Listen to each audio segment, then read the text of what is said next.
پس ثابت ہوا کہ بندر ایک اعلیٰ موضوعی حوالے سے ایک ہونہار نسل سے تعلق رکھتا ہے۔ مزید یہ کہ میرے والا بندر تو نوجوان تھا، اور یہ بھی سب کو معلوم ہے کہ ایک بندر کی نوجوانی کا زمانہ اس کی ذہانت کا زمانہ ہوتا ہے۔ اس طریقہ کار میں سب سے بڑی مشکل مجھے اسے الفاظ کے سکھانے کے سلسلے میں درپیش تھی۔ میں اپنے پیش روؤں کی بے نتیجہ کاوشوں سے واقف تھا۔ یہاں مجھے اس بات کو تسلیم کر لینا چاہیے کہ اپنے پیش روؤں کی مکمل اہلیت اور صلاحیت اور پھر ان کی تمام کوششوں کے بے سود نتائج کو مد نظر رکھتے ہوئے میرا یقین ایک سے زیادہ مرتبہ متزلزل ہوا، لیکن ان تمام حالات و واقعات کے ہوتے ہوئے بھی یہ موضوع مجھے اس نتیجے پر پہنچاتا رہا کہ سب سے پہلا قدم ایک بندر کے آواز پیدا کرنے والے اعضاء کی نشو و نما کے ضمن میں اٹھانا چاہیے۔ بے شک یہ وہ طریقہ ہے جو کوئی شخص تلفظ کی صحیح ادائیگی کے نتائج حاصل کرنے سے پہلے گونگوں بہروں کے لیے استعمال کرتا ہے۔ اس طریقے کے بارے میں ابھی میں نے سوچنا ہی شروع کیا تھا کہ میرے ذہن میں گونگوں، بہروں اور بندروں کی مشابہت کا سوال ابھرا۔ سب سے پہلے تو ان کی نقل کرنے کی غیر معمولی استعداد تھی، جو کہ الفاظ کی ادائیگی کا نیم البدل ہو سکتی تھی، اور اس بات سے ظاہر ہوتا تھا کہ بولنے میں ناکامی کا مطلب ہرگز یہ نہیں کہ سوچنے میں بھی ناکامی کا سامنا کرنا پڑے۔ ہاں، یہ ہو سکتا ہے کہ سوچنے کی قوت کے زائل ہونے کی وجہ سے بولنے کی استعداد بھی کم ہو جائے۔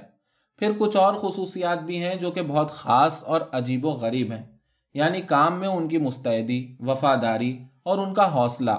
ان کی ان صلاحیتوں کو دو طریقوں سے بڑھایا جا سکتا ہے، جن کا باہمی تعلق کرتبوں میں توازن کے ہنر اور گھبراہٹ کے خلاف ان کی مدافعت کے طور پر ظاہر ہوتا ہے۔ میں نے اپنے بندر کو ایک گونگا بہرا سمجھ کر زبان اور ہونٹ کی پریکٹیکل مشقوں سے کام کے آغاز کا فیصلہ کیا۔ پھر اس کے بعد اس کی قوت سماعت اس کے چھونے کی حس کی ضرورت کے بغیر میرے اور اس کے درمیان براہ راست رابطے کا وسیلہ بن سکتی تھی۔ یہ بات قاری کے ذہن میں رہے کہ اس طرح میں یہ مثبت پلان تیار کر رہا تھا۔ خوش قسمتی سے بندروں کی تمام اقسام میں سے چمپینزی کے ہونٹ بہتر طور پر حرکت کر سکتے ہیں، اور خاص طور پر زور، جو کہ گلے کی خرابی کا شکار رہ چکا تھا، اپنے منہ کو پورے کا پورا کھول لینے کا فن جانتا تھا تاکہ اس کا معائنہ ہو سکے۔ پہلے ہی معائنے نے جزوی طور پر میرے شبہات کی تائید کر دی۔ اس کی زبان دور پیچھے اس کے منہ میں بے حرکت پڑی رہتی تھی، سوائے اس وقت کے جب اسے کوئی چیز نگلنا ہوتی تھی۔ مشق کے نتائج جلد ہی برآمد ہوئے، کیونکہ صرف 2 ماہ بعد وہ جان گیا تھا کہ مجھے چاٹنے کے لیے اسے کیسے زبان باہر نکالنی چاہیے۔ یہ پہلا رابطہ تھا جو اس نے کسی چیز کے تصور اور زبان کو حرکت دینے کے درمیان قائم کیا، ایک ایسا تعلق یا رابطہ جو کہ اس کی جسمانی ساخت کے عین مطابق تھا۔ ہونٹوں نے بہت زیادہ مشکلات پیدا کی، حتیٰ کہ ان کو پھیلانے کے لیے ایک مونچھنے کا استعمال ضروری تھا، لیکن اس نے میرے چہرے پر پائے جانے والے تاثرات اور اس عجیب کام کی اہمیت کے پیش نظر میرے ساتھ خوب دل جمعی سے تعاون کیا۔ جب میں ایسی حرکات کی مشق کرتا جن کی اسے نقالی کرنا ہوتی تھی، تو وہ اپنا بازو پیچھے لے جا کر پیٹھ کو کھجاتا ہوا اور نہایت انہماک کے ساتھ اپنی آنکھیں جھپکاتا ہوا میرے پاس بیٹھا رہتا، یا پھر وہ اپنے بالوں بھرے چہرے کو یوں تھپکتا جیسے وہ کوئی ایسا شخص ہو جو اپنے خیالات اور حرکات و سکنات میں ہم آہنگی پیدا کرنے کے لیے اپنے آپ کو مجبور کر رہا ہو۔ آخرکار اس نے اپنے ہونٹوں کو حرکت دینا سیکھ لیا، لیکن بولنے کا ہنر تو اتنی آسانی سے نہیں آتا، جیسے کہ ایک بچہ بھی خاصے عرصے تک صرف غوں غاں ہی کرتا ہے، اور پھر جیسے جیسے اس کا شعور نشو و نما پاتا ہے وہ باتیں کرنے کے قابل ہو جاتا ہے۔ جیسے کہ دیکھا گیا ہے، آواز پیدا کرنے والے مرکز اور دماغ کے قوت گویائی کے مرکز کا تعلق اس انداز سے ہوتا ہے کہ ان کی فطری نشو و نما کا لطف ان کے باہم مل کر کام کرنے پر ہوتا ہے۔ اس نظریے کی توجیہ گونگوں بہروں کو زبانی تعلیم کے طریقہ کار کے موجد ہینک نے سن 1785 میں پہلے ہی کر دی تھی۔ وہ خیالات کے متحرک علت و معلول کی بات کیا کرتا تھا۔ اس کا یہ جملہ روز روشن کی طرح یوں آیا ہے کہ ایک ہمعصر ماہر نفسیات کے دعوے سے بھی زیادہ اس پر اظہار کیا جا سکتا ہے۔ لسانی فنون کے حوالے سے زور کی حالت بھی اس بچے جیسی تھی جو بولنے سے پہلے بہت سے لفظوں کا مفہوم سمجھنے کی صلاحیت حاصل کرتا ہے، لیکن چونکہ اس کے پاس زندگی کا وسیع تجربہ تھا، اس لیے اس میں چیزوں کے بارے میں صحیح فیصلہ کرنے کی صلاحیت